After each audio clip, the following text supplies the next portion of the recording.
Welcome back to the show, everybody. We got a great one for you today. The Ripple SEC lawsuit has been severely weakened, and there is a lot to think about what the fallout of that could be. XRP a security, XRP not a security, XRP a currency. Let's just go ahead and roll this beautiful intro and get into this thing. Here we go. This is Digital Perspectives with Brad Kimes. Subscribe for new content notifications. Now, here's Brad Kimes. Come on in. Welcome back to the show. You guys can follow me on Twitter at BackupBradleyAbove. Appreciate the follow. Make sure you do so. Let's go ahead and get into this. 45 cents right now for XRP, 0.4548. We are ranging between 45 cents and 46 cents this morning, almost 47 cents. Again, keep in mind, getting above the 47 cent range is a really, really strong line of resistance. We've gone above it and then retraced. If we can get above the 47 cent line and stay above that line, it does look like we got some free sailing to go, maybe even to $1. We'll see, but we'll keep an eye on it. Let's keep this going. Right now, NFTs are the talk of the town. I'm personally excited about this because, one, I get it, I understand it. Two, I'm a musician, a songwriter, and producer for many, many years, and this is exciting to me that you could reclaim your intellectual property, which was something that was severely damaged in the creation of the internet. So this is Kings of Leon is the first band to release an album as a non-fungible token. Go crypto. This is from Clinton Donnelly, the crypto tax fixer, who's awesome. And if you need any help with your taxes, I have a link for that in the description as well. But don't forget, with the NFTs, this is March Madness right here. There are these cryptos, or .cryptos, are being offered for the first time ever. This to me is extremely exciting. I've seen a lot of these since it started in the 1st of March. It will be happening all month. New cryptos will be released. Cryptos will be released every week for you to bid on. And all of these things are changing in price very rapidly. So make sure you check it out. Links for all of that in the description box. Let's get into the business of the day. A sneaky picture of where two ATMs were this morning. We are slowly moving to cashless here in Australia. Thank you to Razor +9 for that. Australia has been one of those countries that has not been talked about a lot, but they have been making major strides to go cashless in their society. So everybody focuses on the Asian market, but the truth is Australia has been a huge leader in that area. Here is another good news from DJ Peter Vass. Sologenic, shout out to Bob Rass and Reza and the entire team. Sologenic is launching on the XRP ledger at the end of this month. This is exciting to me because it goes to speak to the value of the XRP ledger, the native token XRP, and everything that is possible with this decentralized exchange, which is the XRP ledger.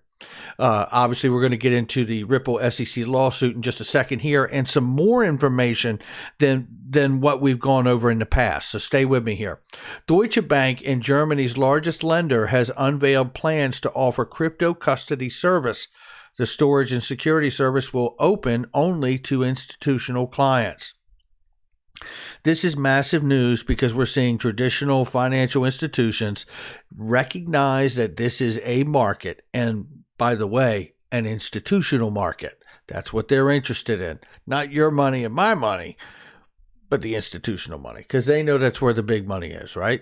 Senator Sherrod Brown says the chair of Senate Banking Committee endorses the idea of U.S. central bank digital currency in a letter to the Federal Reserve. He is one more senator on the list who understands and gets the importance of a digital dollar and the fact that we need to move closer to it.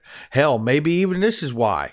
Because he just saw that the banks in Europe are turning away customers' deposits due to negative interest rates forced and imposed on them by the European Central Bank. Yeah, maybe he knows that. Because I can tell you right now, banks, the ECB, which is Christine Lagarde, right? Government officials everywhere around the world are noticing this right here. Why is it important? Well, because Christine Lagarde, who is a huge advocate, even at her time at the IMF, now the president of the ECB, has been a huge advocate for crypto and digital dollars. Why, might you ask? That's a great question. I'm glad you did ask. Because they know if they have a digital dollar, they no longer have to ask you about getting a negative interest rate. They just do it. And there's nothing you can say or do about it. And this is evidence right here that if we had a digital dollar for the euro, they wouldn't be able to turn customers away to another option because they just would have done it. Don't believe it, it's still true. One of the many, many strong reasons is why we will see central bank digital currencies not too long from now. This is from Michael Val 5 Link. Shout out to you, my friend. The SEC's lawsuit appears to have faded a little, which Ripple stands becoming stronger and stronger, and many expect the case may also be closed very soon. I am one of them. I believe that this case has taken some severe hits. Now, if you haven't seen my video from this morning, please go watch it. I did a nice breakdown of where we are, but this is a nice sum up right here from Flare Fusion. And this says SEC has said Ripple is selling unregistered securities. The SEC has also said we've made no determination and thus it's the exchange's fault retail got wrecked. The SEC has also said Ripple is selling unregistered securities that haven't been determined to be unregistered securities. Oh, I don't know if you could actually consolidate that, and my mind is blown too. I don't know if you could consolidate that any better to see how the SEC, between these different stances, whether it be the XRP holders lawsuit against the SEC or whether it's the case with the SEC versus Ripple. They're talking out both sides of their mouth, and it isn't going to be very long here for we're all going to meet in the middle, and something's going to have to get done. Here's one thing that I know we can hang on to is that while all of this has been happening, Ripple announced officially that they are in fact piloting a private version of the open source public XRP ledger that allows central banks to create and manage digital currency, enabling global interoperability. Get involved today. If I was a central bank, I would be. You can bet your bottom dollar on that. You know, here's more evidence that, you know, if we're worried about whether it's a currency, whether it's a security, I have said many times on this channel that, you know, we've covered the notion of what would it look like if it got a security designation.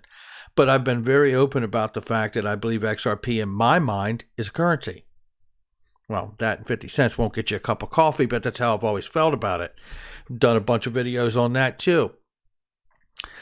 But then I started thinking this morning, I was like, you know, what are we looking at here? I mean, you know, first of all, Gary Gensler's confirmation hearing happened, and he's not confirmed. They all said during the hearing, well, not all of them, but a few of them had said during the hearing his confirmation would go through without a hitch. And they expect it to be no problem. He's coming in. It's going to happen. But we also know Gary Gensler is a big proponent for XRP being a non-compliant security. Why hasn't he been confirmed yet? This is a question that was brought up to me by Big Skinny, and I thanked him for it, and I'm thanking him now again for it because it is a great question. Is there, in fact, a real difference between Gary Gensler's philosophy of what he sees for XRP and how he sees that, as opposed to, I don't know, FinCEN and the Federal Reserve, which put a proposal through at the end of last year in October to expand the definition of money to explicitly include cryptocurrencies? You know, then there's the 2015 ruling of FinCEN that flat out said XRP is a virtual currency. Then there's Consumer Financial Protection Bureau, which passed a rule effective last summer that says XRP is a virtual currency.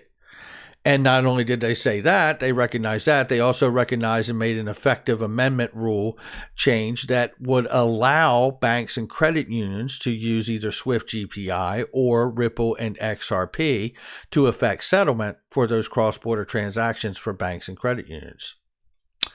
Then there's the Justice Department, right? And the Justice Department clearly came through and said, Ripple Labs sold a convertible virtual currency known as XRP. I mean, there's several entities and agencies that are in line with this thing being a cryptocurrency, virtual currency, right? There's where the language is, right? But then we know that Gary Gensler, like I said, since as far back as at least 2018, believes XRP is likely a non-compliant security. He also talks about in here in his confirmation hearing. Listen to this quick clip, and thank you to XRP Talk and Speculation. Listen to this. Quarters, the SEC has a reputation for being a black hole for innovators. Do you agree that we need to provide more legal clarity through rulemaking and no action letters to innovators in the digital asset space and in the blockchain industry specifically? She's directly asking about what's happening. She's the one person in this hearing that really came straight out and addressed what was going on and some of the real problems that are happening. Senator, I thank you. I thank you for our conversation in the last week on these matters and others. I do think that technology and markets constantly change and evolve, and that it's important for the SEC to provide guidance and clarity. Sometimes that's a clarity that will be thumbs up, but even if it's thumbs down, it's important to provide that, whether it's through guidance or no action letters, as you mentioned. I don't know if you're aware of this, but... And there you have it. Now you hear him talking about even if it's thumbs up or thumbs down, right? Well, what's thumbs down? XRP being a non-compliant security when all these other agencies that I just went through with you see it as at the very least a convertible virtual currency. At the end of the day, I mean, whatever they call it, I don't believe they're going to harm the full-scale intended use. But if they do decide to call it a security, I believe it will change the way the asset is dealt with. We don't go into that today. But what I do want to focus on is the fact that if it is a currency, which I believe it is, not that it matters, but who oversees currencies? Well, obviously it's the U.S. Department of Treasury, which is why I've done a mess of shows about FSOC and the idea that FSOC being a regulatory agency connected directly to the United States Treasury has the ability, because of the Dodd-Frank Act, to authorize counsel to designate financial market utilities as systemically important. What would that be? Well, a financial market utility could be the XRP ledger, couldn't it? Thinking and understanding that their Ripple is piloting a private fork, if you will, and a private version of the XRP ledger open source technology for central banks. I have to really come to the tweets that we saw from David Schwartz when he retweeted that, and he said the XRP ledger has been running smoothly for 8 years with billions of dollars at stake. The CBDC private ledger ensures transaction privacy and security controls, combined with the reliability and payments proficiency of the XRP ledger, the best of both worlds. I mean, he's really laying it down and telling you how long this thing's been out here just working without any trouble whatsoever, proving itself. He goes on to describe, if someone says they want a walled garden, you can't convince them otherwise. You build them a walled garden with a big red button pressed to lower walls. Then you wait. It is a stepping stone process, isn't it? And maybe that process looks just like this. This is the walled garden fiat to fiat that banks currently use right now, whether it be paper or digital, understanding that they do have a private fork, by the way, for which they're telling us now they're going to pilot. Now, I don't believe for a second that they don't already understand the results. I also don't believe for a second that they don't already have a simulator to understand what the price of XRP would need to be to handle this private fork and all the said transactions in the trillions of dollars for the central banks. Not for a second. But when they do want to hit the red button, and lower these walls, they can begin to use XRP as the bridge currency for settlement, which may be the reason why we're not hearing about Gary Gensler's confirmation right now, because everybody else sees it like a currency except him. That's going to do it for me. Hit the like, subscribe, leave a comment below. Make sure you share with somebody you know, and hit that notification bell so you don't miss a thing. Make sure you check out all the links in the description box and the comment section. I Trust Capital is the best crypto gold IRA going on the planet, bar none. There's a link for all of that and much more, and they are trusted, vetted links, and I'll catch you on the next one.